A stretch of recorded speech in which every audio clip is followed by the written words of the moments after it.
Hey, what's up? This is Marvin one more time with another tutorial on video editing. This is episode 1 of video editing using Premiere Pro CC 2015.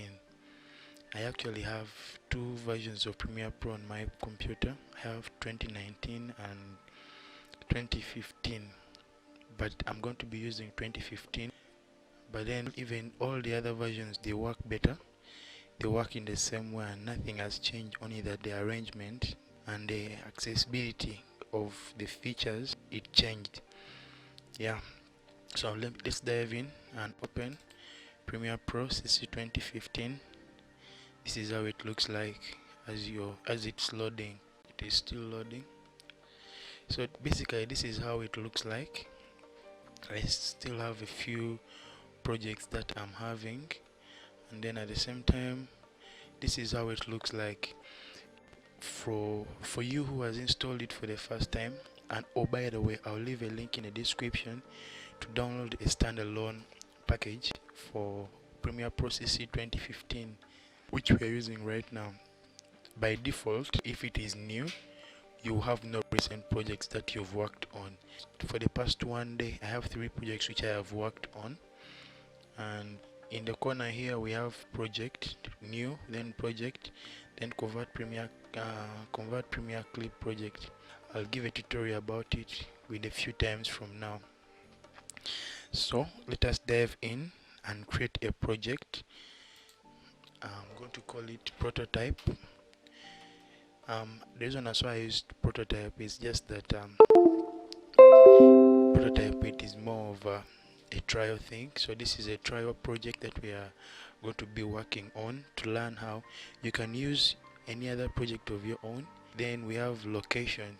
For you have to be organized such that to come up with good product. So I'm going to go to browse. When you browse your location, it means you're finding out where you want to save your work. So for me, basically I want to save it at the desktop. I don't advise you to work on projects saving them on desktop, because sometimes Windows might crash, and then when it crashes, it means all the details in local disk C, which contains the Windows, including the desktop, downloads, documents, pictures, everything will crash with it. But for this tutorial, let us save it and create a new project, a new folder. I'll call it prototype still, and I open it, and I say select folder, then I say OK.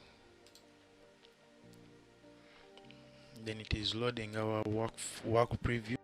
So by default I haven't signed in because I have no internet connection. By default this is how it looks like. You haven't changed it to effects or color, to effects, color, or even audio. By default this is how it is. We have the source panel.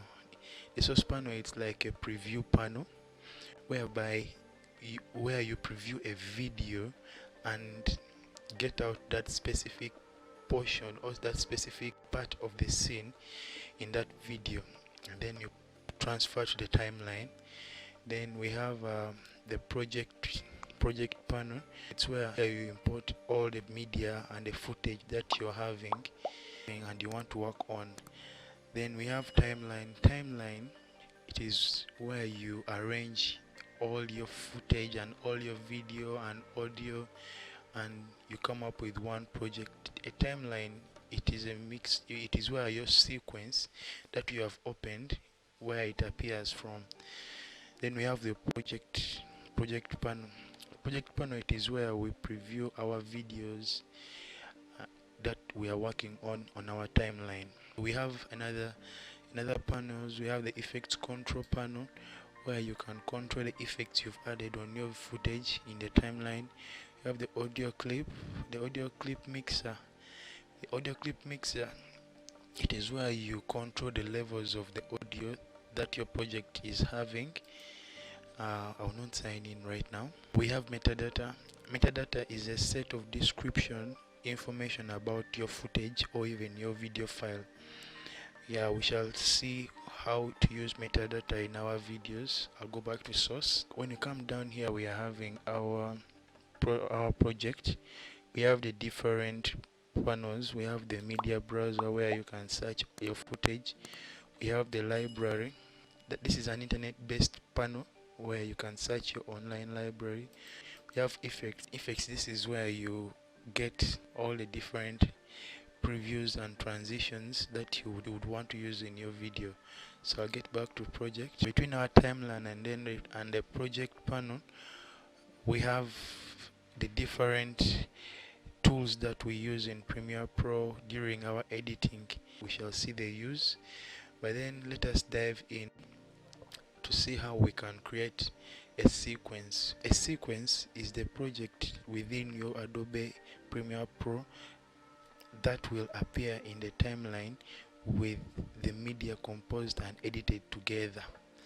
So we are going to see how we can create a sequence. There are different types of sequence settings that a person will use. The result to the different video formats we are going to be meeting on the internet, on YouTube, and then on Facebook. Creating a sequence, go to file, new, and then sequence. Or you can use a command, Ctrl+N, and then these are the different video settings that you can use, or you can call them presets.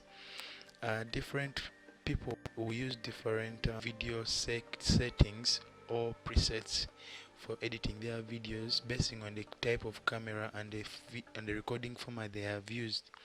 For this case, I prefer using HDV preset, and HDV preset that ranges from 1080i 25 frames per second to 720p of 30 frames per second.